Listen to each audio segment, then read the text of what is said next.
আসসালামু আলাইকুম। ঈদ মোবারক। পবিত্র ঈদুল আজহার শুভেচ্ছা জানিয়ে এটিএন বাংলা সংবাদে সবাইকে স্বাগত জানাচ্ছি। তানিয়া ইসলাম রাত্রি। শুরুতেই বিআরবি কেবলস সংবাদ শিরোনাম।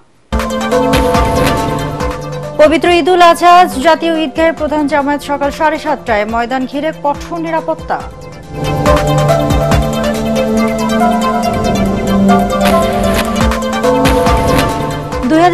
সালের এপ্রিলের প্রথমার্ধে অনুষ্ঠিত হবে জাতীয় সংসদ নির্বাচন। জাতির উদ্দেশ্যে দেওয়া ভাষণের প্রধান উপদেষ্টা ডক্টর মোহাম্মদ ইউনূস। আগামী মাসে জুলাই সনদ।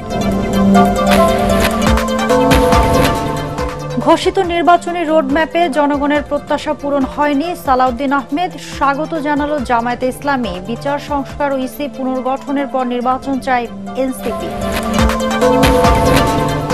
এবং ঈদের আগের রাতে রাজধানীর হাটগুলোতে পশুর সংকট। শেষ মুহূর্তে ঊর্ধ্বমুখী কোরবানির বাজার।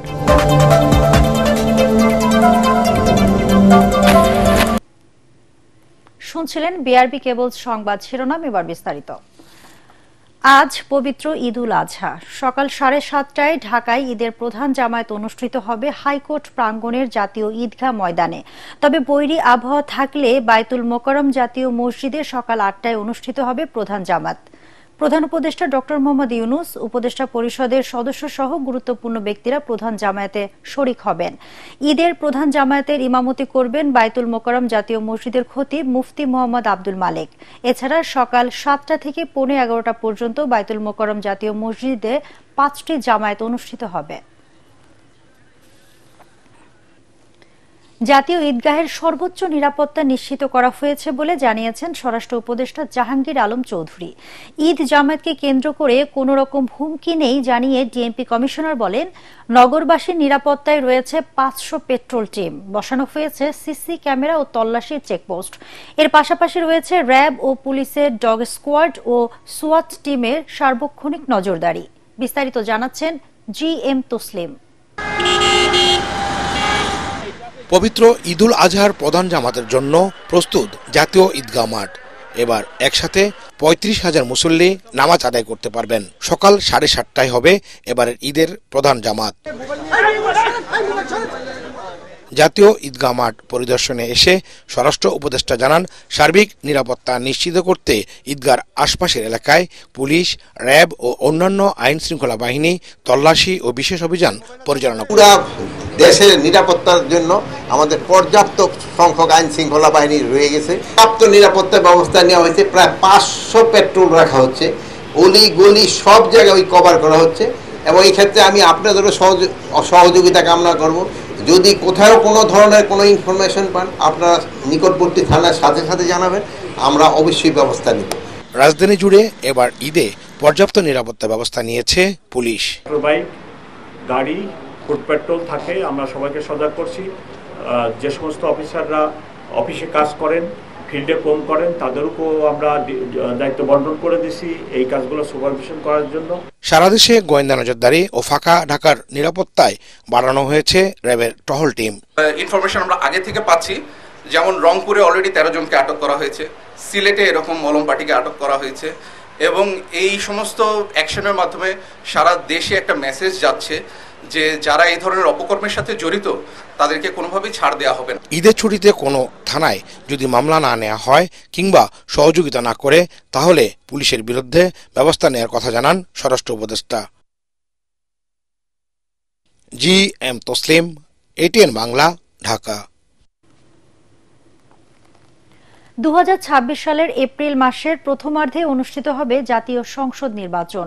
জাতির উদ্দেশ্যে দেওয়া ভাষণে এই ঘোষণা দেন প্রধান উপদেষ্টা ডক্টর মোহাম্মদ ইউনূস। জানান, উপযুক্ত সময়ে নির্বাচনের রোডম্যাপ ঘোষণা করবে নির্বাচন কমিশন। এছাড়া রাজনৈতিক ঐকমত্যের ভিত্তিতে যা আগামী মাসে জুলাই সনদ প্রস্তুত করা হবে বলেও জানান প্রধান উপদেষ্টা। পতিত ফ্যাসিস্ট ও তার দেশি বিদেশি দোসররা দেশকে পুনরায় করায়ত্ত করার অপচেষ্টা করছে উল্লেখ করে ডক্টর ইউনূস বলেন, গণ অভ্যুত্থানের শক্তি এক থাকতে হবে যে কোনো মূল্যে। বিস্তারিত জানাচ্ছেন একরামুল হক সায়েম। বিচার, সংস্কার ও নির্বাচন সংক্রান্ত চলমান সংস্কার কার্যক্রম পর্যালোচনা করে আমি আজ দেশবাসীর কাছে ঘোষণা করছি যে আগামী জাতীয় নির্বাচন 2026 সালের এপ্রিলের প্রথমার্ধের যে কোনো একটি দিনে অনুষ্ঠিত হবে। এই ঘোষণার ভিত্তিতে নির্বাচন কমিশন উপযুক্ত সময়ে আপনাদের কাছে নির্বাচনের বিস্তারিত রোডম্যাপ প্রদান করবে। নির্বাচন নিয়ে ধোঁয়াশা কাটাতে অবশেষে ভোটের সময় আরও সুনির্দিষ্ট করে ঘোষণা দিলেন প্রধান উপদেষ্টা ডক্টর মোহাম্মদ ইউনূস। একই সাথে সংস্কার প্রশ্নেও রাজনৈতিক দলের কাছে সুনির্দিষ্ট অঙ্গীকার আদায় করতে দেশবাসীর কাছে আহ্বান জানান তিনি। আপনারা সকল রাজনৈতিক দল এবং আপনাদের এলাকার প্রার্থীদের কাছ থেকে সুনির্দিষ্ট অঙ্গীকার আদায় করে নেবেন, যেন আগামী সংসদের প্রথম অধিবেশনেই যেসব সংস্কারের প্রশ্নে ঐকমত্য অর্জিত হয়েছে তা কোনো প্রকার কাটাছেঁড়া ছাড়াই যেন তারা অনুমোদন করেন। প্রধান উপদেষ্টা বলেন, আগামী নির্বাচন হবে নতুন বাংলাদেশ গড়ার। এবারের নির্বাচন শুধু শান্তিপূর্ণ নির্বাচন করার বিষয় নয়, এটা ছাত্র জনতার অভ্যুত্থানের আকাঙ্ক্ষা নতুন বাংলাদেশ গড়ার নির্বাচন। ভোটারকে বের করে আনতে হবে যে আপনার কাছে ভোট প্রার্থীরা কে কতটুকু নতুন বাংলাদেশ গড়ার জন্য প্রস্তুত। আপনারা তাদের কাছে অঙ্গীকার আদায় করে নেবেন যে তারা সম্পূর্ণ সততা ও স্বচ্ছতার সাথে দেশ পরিচালনা করবেন এবং সকল প্রকার দুর্নীতি, দলীয়করণ, টেন্ডারবাজি, সিন্ডিকেটবাজি, চাঁদাবাজি, সন্ত্রাসী কর্মকাণ্ড ইত্যাদি গণবিরোধী কাজ থেকে নিজেদেরকে সম্পূর্ণভাবে মুক্ত রাখবেন। জাতির উদ্দেশ্যে দেওয়া ভাষণে অন্তর্বর্তী সরকারের প্রধান আশা করেন আগামী মাসেই চূড়ান্ত হবে জুলাই সনদ। আগামী জুলাই মাসেই সকল রাজনৈতিক দলের ঐকমত্যের ভিত্তিতে একটি জুলাই সনদ প্রস্তুত করে আমরা জাতির সামনে উপস্থাপন করতে পারব বলে আশা করছি। এই জুলাই সনদ হলো একটি প্রতিশ্রুতি।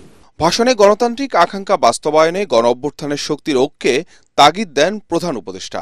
পতিত ফ্যাসিবাদ ও তার দেশি বিদেশি দোসররা নতুন বাংলাদেশ গড়ার সম্মিলিত প্রচেষ্টাকে পদে পদে বাধাগ্রস্ত করার চেষ্টা চালিয়ে যাচ্ছে।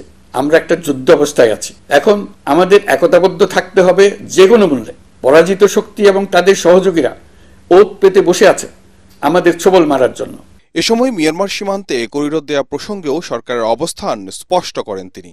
রাখাইনের জন্য বাংলাদেশ করিডোর দিয়ে দিয়েছে বলে একটা অপপ্রচার চালানো হচ্ছে।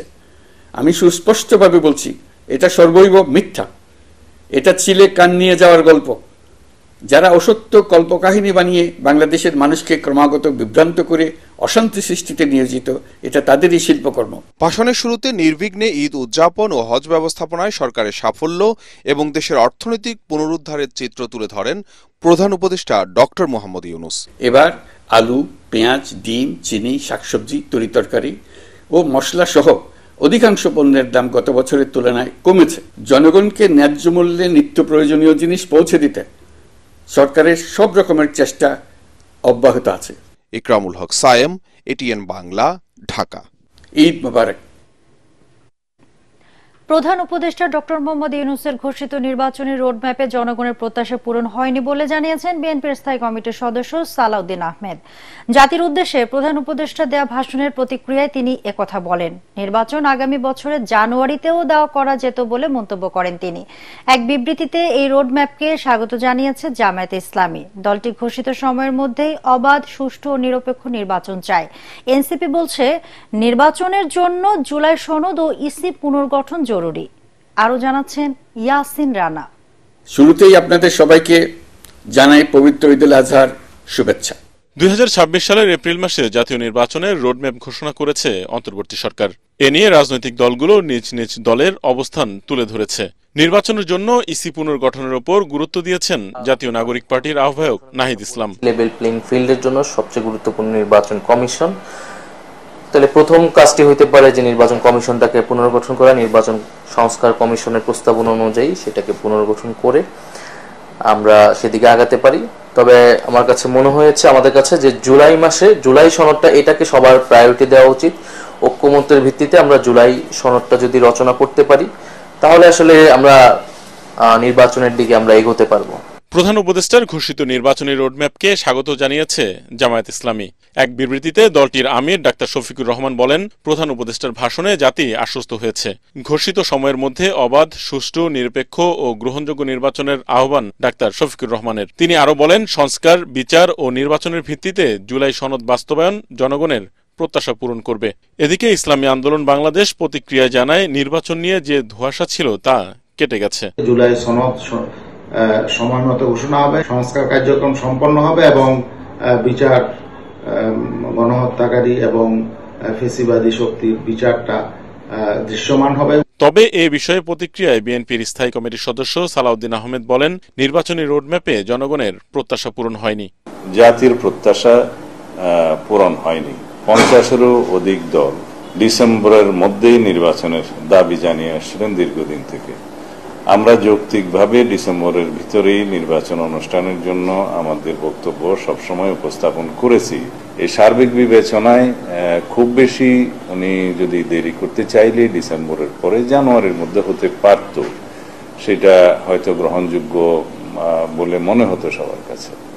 অন্যান্য রাজনৈতিক দলের সাথে এ বিষয়ে বিএনপি আলোচনা করবে বলেও জানান সালাউদ্দিন আহমেদ। জাতীয় ইয়াসিন রানা, এটিএন বাংলা, ঢাকা। রাজধানীতে পশু সংকটে শেষ মুহূর্তে ঊর্ধ্বমুখী কোরবানির বাজার। ক্রেতা থাকলেও হাটগুলোতে পশুর যোগান ছিল কম।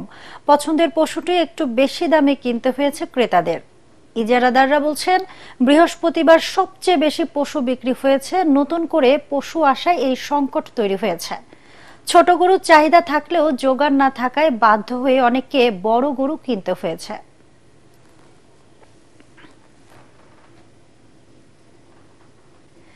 কোরবানি পশুর চামড়া কেনায় এবার 232 কোটি টাকা ঋণ দিচ্ছে ব্যাংকগুলো, যা নতুন বিনিয়োগ নয় বরং পুরনো ঋণের সমন্বয় বলে জানিয়েছে ট্যানার্স অ্যাসোসিয়েশন। ঈদ কেন্দ্রিক 2,500 কোটি টাকার চামড়া কেনাকাটায় সরকারি সহায়তা বাড়ানোর দাবি ব্যবসায়ীদের। এদিকে চামড়া স্থানীয়ভাবে সংরক্ষণে এবছর ঢাকা সিটি কর্পোরেশন এলাকায় ঈদের সময় রাজধানীর বাইরের কোনো পশুর চামড়া প্রবেশ করতে দেওয়া হবে না বলে জানিয়েছে কর্তৃপক্ষ। শারফুল আলমের রিপোর্ট। বছরের মোট সংগ্রহের 90% চামড়া আসে কোরবানির ঈদে। এসব চামড়া সংগ্রহের পর কয়েক হাত ঘুরে যায় ট্যানারিতে। বাংলাদেশ ট্যানার্স অ্যাসোসিয়েশনের মতে, সারা দেশ থেকে বিভিন্ন আড়তের মাধ্যমে সংগৃহীত চামড়া কিনতে প্রয়োজন নগদ অর্থের। ব্যবসায়ীরা নিজস্ব মূলধন দিয়ে সারা বছর ব্যবসা করলেও কোরবানির ঈদের সময় প্রয়োজন হয় অতিরিক্ত নগদ অর্থের। প্রয়োজনীয় নগদ ঋণ সহায়তা না পেলে চামড়া কেনায় জটিলতা বাড়তে পারে বলে জানান উদ্যোক্তারা। 85% ট্যানারি কিন্তু আপনার ক্লাসিফাইড হয়ে গেছে, কারণ শিফটিংটা প্রপার হয়নি বিধায় 2017 সালে অনেক ট্যানারি ব্যবসা সেখানে করতে পারেনি।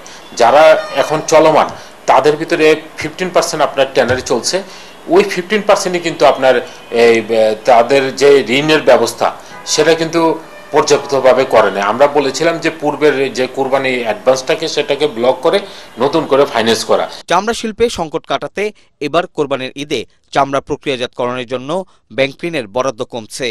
38 কোটি টাকা কমিয়ে 232 কোটি টাকা বরাদ্দ দেয়া হচ্ছে ট্যানারি মালিকদের।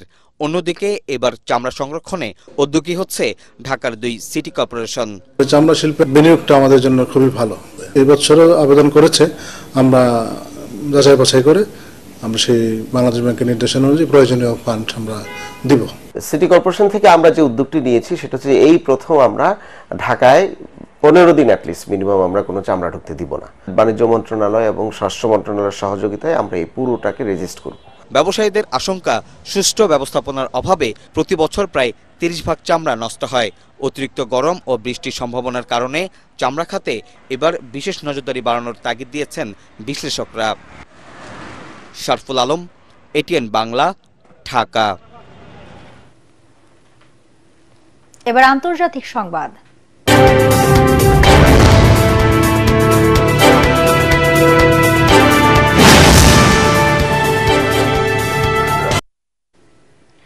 মার্কিন প্রেসিডেন্ট ডোনাল্ড ট্রাম্প ও টেসলার কর্ণধার ইলন মাস্কের দ্বন্দ্বের প্রভাব পড়েছে দেশটির শেয়ার বাজারেও।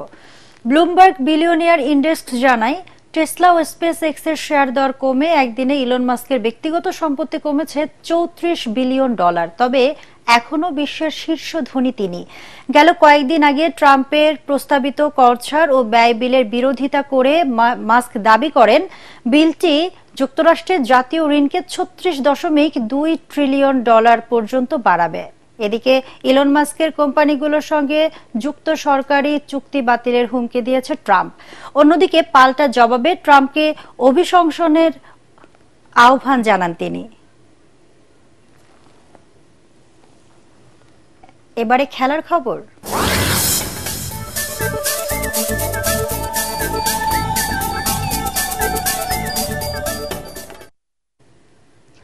সিঙ্গাপুরের বিপক্ষে ম্যাচকে সামনে রেখে অনুশীলন করেছে বাংলাদেশ ফুটবল দল। বিকেল 5টায় জাতীয় স্টেডিয়ামে কোচ হ্যাভিয়ার ক্যাব্রেরার অধীনে নিজেদের প্রস্তুতি সারেন জামাল ভুঁইয়ারা।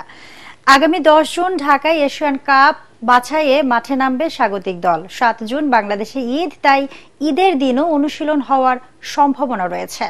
বুধবার ভুটানের বিপক্ষে প্রীতি ম্যাচে 2-0 গোলে জেতায় আত্মবিশ্বাস বেড়েছে বাংলাদেশের। শেষ করার আগে বিআরবি কেবল সংবাদ শিরোনাম আরেকবার।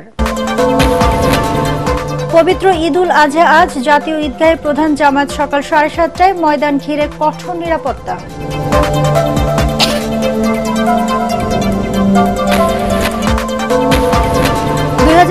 সালের এপ্রিলের প্রথমার্ধে অনুষ্ঠিত হবে জাতীয় সংসদ নির্বাচন। জাতির উদ্দেশ্যে দেওয়া ভাষণে প্রধান উপদেষ্টা ডক্টর মোহাম্মদ ইউনূস, আগামী মাসে জুলাই সনদ।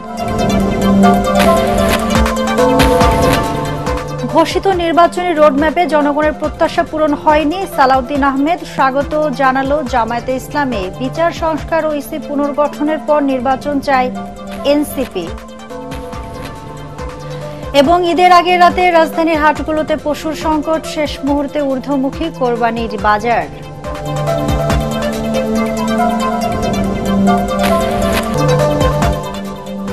দর্শক, পরবর্তী সংবাদ দেখার আমন্ত্রণ জানিয়ে এখনকার মতো শেষ করছি। এটিএন বাংলা সংবাদ ইউটিউবে দেখতে ব্রাউজ করুন youtube/ATN Bangla News। ধন্যবাদ সবাইকে।